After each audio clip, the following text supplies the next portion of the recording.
Nós vamos falar agora dos requisitos para caracterização da fraude nos atos gratuitos. Vamos lá. Primeiro requisito, a existência de um crédito. Então, se eu, Zé, dei um cheque para outra pessoa, essa pessoa se tornou credora do Zé. Concorda comigo? O cheque não está nem vencido ainda, o cheque é para daqui 30 dias, mas ela já é minha credora. Tá? Por isso, meus queridos, não é necessário que esse crédito esteja nem vencido, tampouco que haja alguma ação, nem ação de conhecimento, nem ação de execução. Veja, se já existe o crédito e o Zé doa a única casa que ele tem, fraude contra credores. Só basta que exista o crédito. Não precisa existir ação de conhecimento, não precisa existir ação de execução. O primeiro requisito, então, é a existência do crédito, tá? Eu até coloco um exemplo aqui, ó. O José emprestou 100 mil reais a João e o João se comprometeu a pagar no prazo de 1 ano. A partir da assinatura do contrato, o José é credor do João. Se o João se desfizer de algum bem dele de forma graciosa, preencheu o primeiro requisito para que o José alegue fraude contra credores. Entendido? Segundo requisito, o João, no caso do nosso exemplo, tem que praticar um negócio de transmissão gratuita de bens ou de remissão de dívida. Tá? O João aqui, nesse nosso exemplo, ele transferiu para o nome de um filho, através de uma escritura pública de doação, um terreno que era da propriedade dele, depois que ele se tornou devedor do José. Tá?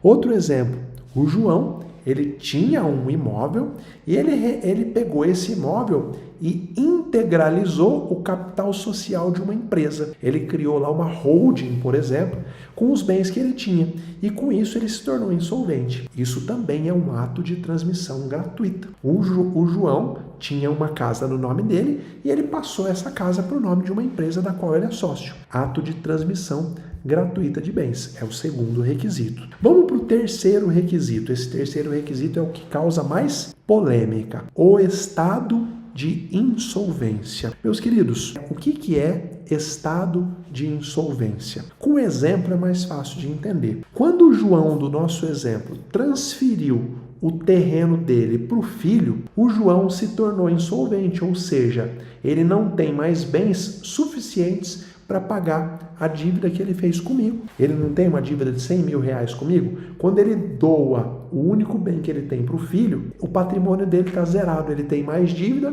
do que patrimônio, ou seja, ele se torna insolvente. Então veja, para caracterização da fraude, não é porque uma pessoa deve para outra que ela não pode doar um bem. Ela pode, desde que ela fique com outros bens suficientes para não se tornar insolvente, tá? Então, o estado de insolvência do devedor, você já entendeu o que é. Ele tem mais dívidas do que patrimônio.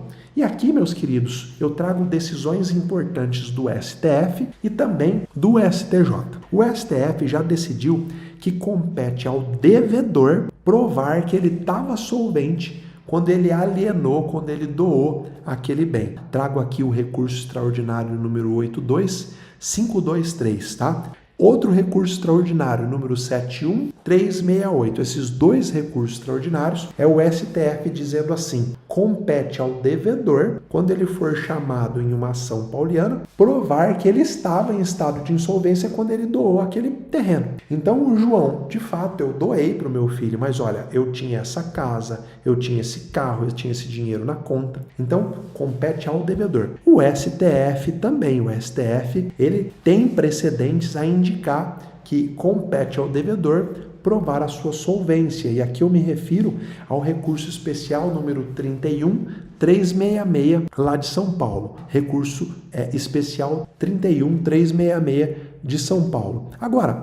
observações importantes sobre isso. Nos atos gratuitos que o devedor faz, ou seja, na doação ou no perdão da dívida, não existe nenhuma necessidade de você que vai alegar a fraude demonstrar que ele o fez, que ele doou com o intuito de prejudicar os credores. Você não precisa entrar na intenção. Você também não precisa mostrar que tenha havido algum conluio, alguma combinação entre o pai e o filho com o objetivo de fraudar. Não há necessidade de você demonstrar o que a doutrina chama de concílios fraudes. Basta a presença dos requisitos que nós acabamos de ver, que já vai estar caracterizada a fraude. tá? Então basta a existência de um crédito, basta o negócio de transmissão gratuita e basta o estado de insolvência do devedor. Pouco importa se o filho sabia, pouco importa se o próprio credor sabia do estado de insolvência dele, mas ao praticar esses atos, ele está praticando uma fraude contra credores.